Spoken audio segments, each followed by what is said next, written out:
लोग दुनिया भर की बातें करते हैं, काम करते हैं, हंसते हैं, रोते हैं, गुस्सा करते हैं, प्यार करते हैं, पर यह सवाल अपने आप से कोई नहीं पूछता कि मैं क्या हूँ, कौन हूँ। चीज़ें और बातें दिमाग में भर तो ली हैं, पर यह नहीं पता कि उन्हें खाली कैसे करते हैं। बस भरते जा रहे हैं बेकार की इन्फॉर्मेशन जो किसी काम की नहीं है। ऐसी इन्फॉर्मेशन जिसकी वजह से कुछ काम का होता भी है तो वो भी छूट जाता है। इसका सोल्यूशन है ठहर कर खुद से पूछना कि मैं कौन हूँ। ठहराव ये ज़रूरी है, क्योंकि हम ठहर कर खुद से इस तरह के सवाल जब पूछते हैं कि मैं कौन हूँ, क्या हूँ, किस लिए हूँ, तो धीरे धीरे हमें उनके जवाब भी मिलने लग जाते हैं, जो कि ज़रूरी भी हैं। अल्टीमेटली हमें ये समझ लेना ज़रूरी है कि मेरे लिए क्या सही है और क्या गलत है।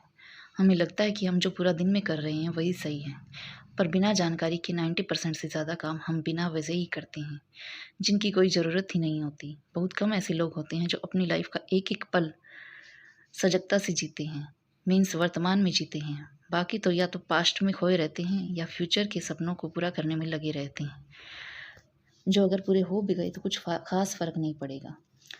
कुछ बड़ा व्यक्ति बनकर भी लाइफ में सिवाय टेंशन के कुछ हाथ नहीं आएगा। यहाँ बड़े व्यक्ति का मतलब तो आप समझ गए होंगे, जिसके पास खूब पैसा है, नाम है। अगर हम चाहते हैं कि हम ऐसा ना करें, मीन्स जो ज़रूरी है वही करें, तो सबसे पहले तो इसके लिए एक पीसफुल माइंड की ज़रूरत है, जो पहले से फ्रस्ट्रेटेड ना हो। अगर ऐसा माइंड हम डेवलप कर सकते हैं तो उसके बाद ही आगे की प्रोसेस हो सकती है। अंदर बहुत कुछ भरा है, उसे खाली कैसे करना है यह हम नहीं जानते। ये ज़रूरी भी है। एक एग्जाम्पल के द्वारा मैं इसे आपको एक्सप्लेन करना चाहती हूँ। फॉर एग्ज़ाम्पल, अगर आपको पूरा दिन में आपको सबसे अच्छा कब लगता है, मीन्स सबसे अच्छी स्टेट कौन सी होती है? सभी जानते हैं कि नींद। नींद में जब हम होते हैं तो वो स्टेट सबसे पीसफुल होती है, क्योंकि वहाँ पर कोई थॉट नहीं होता, माइंड पीसफुल होता है। इसी से हम समझ सकते हैं कि पीसफुल माइंड होना कितना ज़रूरी है। ऐसे ही अगर हमें पता लगे कि ऐसी स्टेट ऑल टाइम भी संभव है, तो आप कहोगे कैसे? ऐसा तो संभव ही नहीं है। मैं कहती हूँ ऐसा संभव है। There are 3 states. पहली है जब आप जागे हुए हो, दूसरी जब आप नींद में हो, और तीसरी जब आप गहरी नींद में हो। लगभग गहरी नींद वाली स्टेट ही आप हो, जहाँ आप किसी ऑब्जेक्ट के कॉन्टैक्ट में नहीं होते, ना ही आपकी कोई सेंसेस वर्क कर रही होती है। कभी एक्सपीरियंस करना, जब आप गहरी नींद में होते हो तो सबसे ज़्यादा पीसफुल होते हो। यह तो था एक्सपीरियंस सेल्फ का, खुद का।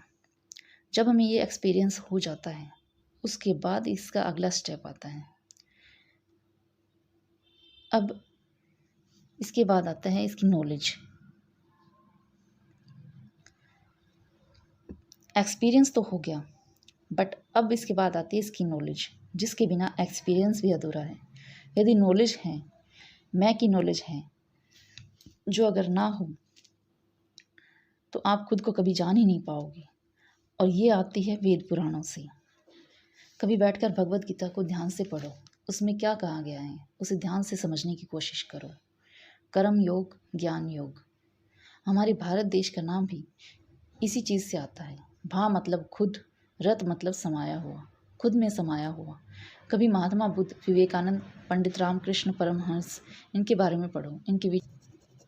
इनके विचार भी इसी बात पर केंद्रित थे कि मैं क्या हूँ, कौन हूँ। तब आप जानोगे कि जिसे मैं समझ रहा हूँ या रही हूँ, वह तो असल में सिर्फ मेरा शरीर है, विचार हैं।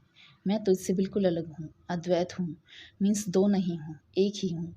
शरीर मिटता है, मैं नहीं। अभी जिसे आप मैं समझ रहे हो वो तो नश्वर है, हमेशा रहने वाला नहीं है। अपने उसी नश्वर से आपने खुद को जोड़ लिया है। लेकिन अगर दूसरी तरफ आप खुद को शाश्वत से जोड़ कर देखोगे, मीन्स कभी ना मिटने वाला, तो पाओगे कि जो कुछ संसार में घट रहा है, लग रहा है कि आपके साथ हो रहा है, जैसे किसी ने कुछ उल्टा सीधा कहा, किसी ने तारीफ़ की, तो लग रहा है कि आपके साथ हुआ, बट एक्चुअल में आपको नहीं, आपके शरीर को कहा गया है। 90% प्रॉब्लम्स के सोल्यूशन हमारे इसी बात से निकल जाएंगे, अगर हमने खुद को जान लिया तो। अभी उलझे हुए हैं बेकार बातों में, तब समझ में आएगा कि ये कितना खोखला है, ये मैं कितना खोखला है। असल में मैं तो मेरे भीतर है, बाहर तो बस एक इंस्ट्रूमेंट है। यह इंस्ट्रूमेंट कैसे वर्क करता है, इसके बारे में अपनी अगली वीडियो में मैं आपको बताऊंगी। तो दोस्तों, आज के लिए बस इतना ही। मिलते हैं अगली वीडियो में, तब तक के लिए goodbye and thank you.